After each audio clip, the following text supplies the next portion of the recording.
성도님들, 네. 화면이 너무 크네요, 제가. 네. 제가 요즘, 저도 한 3년 있으면 이제 50이 되잖아요. 그러다 보니까 이제 근시가 왔어요. 그러니까 흔히 말하는 노안이라고 하죠. 그래서 이게 성경을 볼 때, 이제 성경을 좀 바꿔야 되겠다 이런 생각이 드는데, 촘촘하게 붙어 있는, 옛날에는 잘 보였는데, 이제는 이게 안경을 빼고 이렇게 봐야 잘 보이더라고요. 그래서 성경 읽을 때 가끔 줄을 이렇게 놓칠 때가 있습니다. 성도님들, 어제 말씀드리기를 레위기 13장과 14장은 이제 소위 한센병, 예전에는 이제 나병 혹은 문둥병이라고 불린 병을 포함한 이 악성 피부병에 대한 정결 의식에 대한 규례. 이름도 어렵죠. 라고 말씀을 드렸습니다. 그러면서 이 나병에 관한 규례 지침을 지금 우리가 어떻게 봐야 합니까? 라고 하는 주제로 말씀을 전했는데요. 가장 먼저는 이 레위기를 볼 때 가장 먼저 해야 되는 건 당시의 문화 혹은 당시의 수준, 그러니까 의학적이거나 또 위생적인 측면에서 봐야 한다라고 말씀을 드렸습니다. 그런데 그것만 보면 안 된다라고 말씀드렸죠. 지금 11장, 12장, 13장 오지만 다 똑같은 게 그때 당시의 문화나 그때 당시의 수준을 보고 해석을 하지만 꼭 그 뒤에 붙이는 게 뭡니까? 영적인 측면에서 지금 우리가 뭘 해석해 봐야 되냐? 이걸 봐야 된다라고 말씀을 드렸습니다. 그러면서 제가 어제 말씀드린 건 이 나병이 예수님 시대에 오면 바로 죄와 구원의 모형으로 자주 설명되고 있다라는 것을 말씀을 드렸죠. 그래서 어제는 이제 나병과 우리의 죄에 대한 공통점을 말씀드렸습니다. 그러면 오늘은 이제 레위기 14장 말씀의 정결 예식. 이 이름만 봐도 어렵습니다. 우리가 지금 방금 읽으셨지만 이해하기가 참 어렵죠. 근데 이 레위기 14장 말씀에 나오는 나병에 관한 규례의 정결 예식을 통해서 이제 나병이 나을 때 하는 예식, 이 안에 담겨있는 구원 이야기를 한번 해보려고 합니다. 그러므로 레위기 14장 말씀은요, 읽을 때는 진짜 어렵지만 이 안에는 풀어보면 구속사적인 4가지의 중요한 요소가 있다는 것을 알게 됩니다. 자, 4가지. 먼저는요, 나병 환자는 절대로 사람에게 접근할 수 없었습니다. 진영 안으로 들어올 수도 없었습니다. 근데 오늘 보면 3절 말씀 한번 보십시오. 3절 말씀 보시면 제사장은 진영에 나가 진찰할지니 그 환자에게 있던 나병 환부가 나았으면, 즉 뭐라고 이야기합니까? 나병 환자가 못 나오니 누가 찾아오는 겁니까? 제사장이 나병 환자들을 찾아왔다라는 겁니다. 나병 환자들은 그 당시에 무조건 성 밖에 살아야 했습니다. 제가 어제 격리를 말씀드렸죠. 그럼 성 밖에 나병 환자를 만나려면 제사장이 어디로 가야 합니까? 성 밖에 나가야만 했습니다. 그렇다면 성 밖으로 제사장이 나갔다는 것, 이걸 우리가 지금 영적인 측면으로 어떻게 해석하면 됩니까? 이거 사실 우리가 해석하기 전에 신약의 기자가 먼저 해석해 주었습니다. 히브리서 13장 12절 13절 말씀인데요. 제가 읽어드릴게요. 그러므로 예수도 자기 피로써 백성을 거룩하게 하려고 성문 밖에서 고난을 받으셨느니라. 그런즉 우리도 그의 치욕을 짊어지고 영문 밖으로 그에게 나가자. 예수님께서 어디서 고난을 받으셨다고요? 성문 밖에서 고난을 받으셨다. 물론 이 골고다를 상징하는 거지만 그분 자신이 우리를 구원하기 위해 어디로 나가셨다는 겁니까? 성문 밖으로 나가셨다는 겁니다. 바로 나병 환자와 같이 그 하나님 도성에서 나가서 살 수밖에 없었던 우리를 만나기 위해 예수님이 그 도성 밖으로 나오셨다는 겁니다. 나병 환자 같은 우리를 만나주시기 위해 성 밖으로 나오셨다는 거죠. 마치 구약시대 제사장이 아무도 가기를 원치 않았던 성문 바깥에 나병 환자를 만나기 위해 나갔던 것처럼 예수님께서도 이 죄인들이, 정말 하나님의 도성에서 쫓겨난 이 죄인들이 득실거리는 그 성문 바깥으로, 바로 이 세상으로 우리를 만나러 오셨다는 것입니다. 그리고 두 번째 영적인 의미는 뭐냐? 오늘 본문 4절에서 7절 말씀까지를 보면 깨끗함을 얻기 위해 드려지는 제물로 새 2마리를 가져오겠습니다. 새 2마리. 그리고 어떻게 하느냐? 한 마리는 잡습니다. 그런데 다른 한 마리는 죽이지 않고 그냥 살려보냈습니다. 그래서 오늘 보면 6절에서 7절 말씀해 보면 다른 새는 산채로 가져다가 백향목과 홍색실과 우술초와 함께 가져다가 흐르는 물 위에서 잡은 새의 피를 찍어 나병에서 정결함을 받을 자에게 7번 뿌려 정하다 하고 그 살아있는 새는 들에 놓을지며 라고 합니다.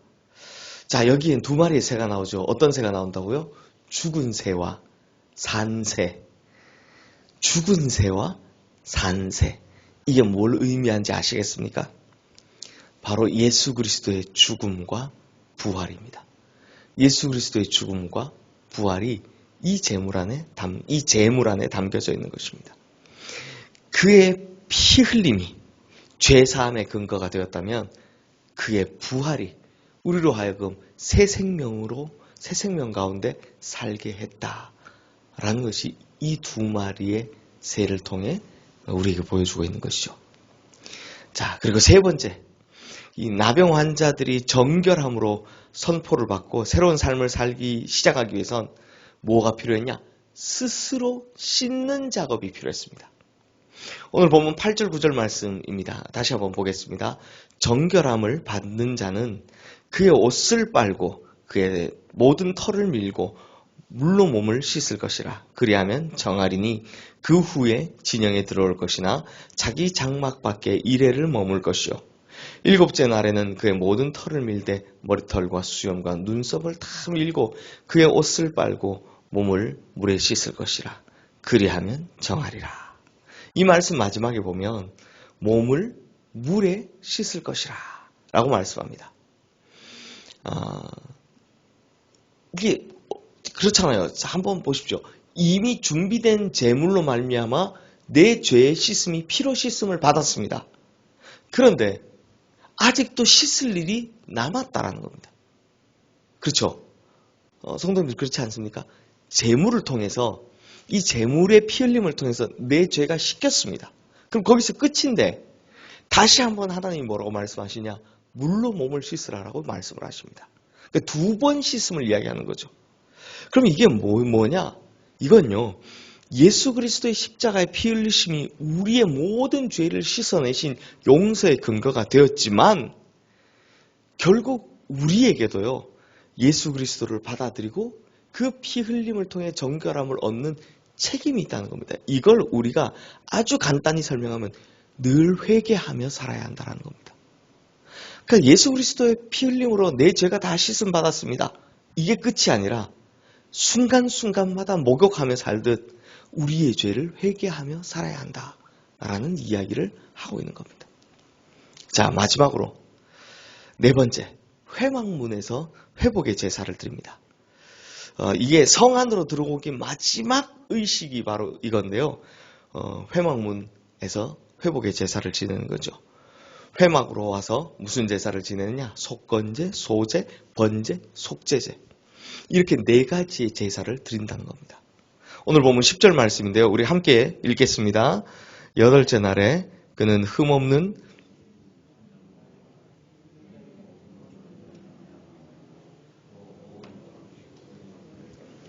기름 섞은 소제물과 기름 한 룩을 취할 것이요. 앞서 모든 의식을 성문 밖에서 7일 동안 하는 거고요. 이제 8째 날 새 인생이 열리는 겁니다. 진짜 이 문둥병자에게 새로운 인생이 시작되는 겁니다.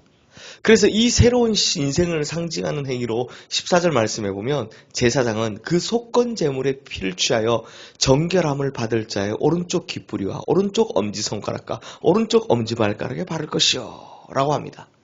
자, 성도님들 이거 보면 굉장히 특이한데요. 이게 뭐냐? 이걸 언제 한번 한 적이 있습니다. 이게 뭐냐면요. 바로 제사장 위임식 때 제사장에게 해줬던 행위입니다. 오른쪽 귓불이, 오른쪽 엄지손가락, 오른쪽 엄지발가락에 피를 바르는 거. 이거 누구에게만 했다고요? 제사장 위임식 때. 제사장이 계속 하는 것이 아니라 딱 위임식 때 했다라는 겁니다. 그때 이걸 왜 했느냐? 오른쪽은 대표를 상징하는 거기 때문입니다. 그럼 뭘 의미합니까? 오른쪽 귓불이에 바른다는 거, 피를 바른다는 거. 이제 우리의 듣는 것이 달라지겠습니다. 라는 겁니다. 이제 정결한 것만 듣겠습니다. 라는 겁니다. 오른쪽 엄지손가락이나 오른쪽 엄지발가락은요, 이제 우리의 손으로 거룩한 일들을 섬기고, 이때까지 내 마음대로 했지만 그게 아니라 이제는 거룩한 일을 섬기고, 오른쪽 발가락에, 엄지발가락에 바른 건 지금까지는 내가 원하는 곳에 갔지만 이제는 하나님이 원하시는 곳으로 가겠습니다. 라는 이 대표적인 것을 의미하는 겁니다. 이 성경에는요, 대표성의 원리가 진짜 많이 나오거든요. 왜냐하면 대표적으로 대표성의 원리 적용되는 게 누굽니까? 첫사람 아담은 모든 인간이 죄인임을 대표하죠. 그리고 마지막 아담은, 즉 예수 그리스도는 모든 인간의 죄를 대신해서 대표해서 죽으신 겁니다. 그러니까 굉장히 대표성의 원리가 성경은 자주 나옵니다. 그렇게 해서 오른쪽 귓불이, 오른쪽 엄지손가락, 오른쪽 발가락에 피를 바르는데 이걸 누구에게 해줬다고요? 문둥병 나은 사람에게 해줬다라는 겁니다. 그럼 이게 무슨 말이냐? 제사장이 일반 사람에서 제사장으로 완전히 탈바꿈되는 것처럼 지금 이 환자가 새로운 인생으로 완전히 탈바꿈되었다라는 겁니다. 그러므로 이 사람의 존재, 죄인이었던, 죽을 병에 걸렸던 이 사람의 존재가 완전히 새로워졌다. 즉 산 존재가 되었다라는 이야기를 하고 있는 겁니다. 사랑하는 성도님들, 이걸 지금 우리에게 적용하면 어떻게 되느냐? 로마서 12장 1절 말씀에 사도 바울이 이렇게 적용을 했습니다. 그러므로 형제들아, 내가 하나님의 모든 자비하심으로 너희를 권하노니 너희 몸을 하나님이 기뻐하시는 거룩한 산 제물로 드리라. 이는 너희가 드릴 영적 예배니라. 바로 여기서 산 제물은 뭘 말합니까? 새로워진 귀와 새로워진 눈, 새로워진 손, 새로워진 발, 이것으로 하나님께 알맞게 드려진 인생을 말하는 겁니다. 즉, 그러므로 죄에서 구원을 받아 자유를 누리는 우리 성도님들의 인생이 방종의 자유를 누리는 인생이 아니라 어떻다고요? 하나님의 목적에 맞게 살아가는 인생이 되어야 된다는 겁니다. 하나님께서 기뻐하시는 거룩한 산 제물이 되어야 된다는 거죠. 그러므로 우리 성도님들, 우리 인생, 이제 우리 인생의 난치병, 이 나병 같은 불치의 병에서 벗어나게 해주신 하나님의 은혜에 감사하면서 이제 하나님께 드려지는 영적 예배자의 삶을 살아가시는, 새로운 삶을 살아가시는 우리 모든 성도님들 되시기를 주님의 이름으로 축원합니다.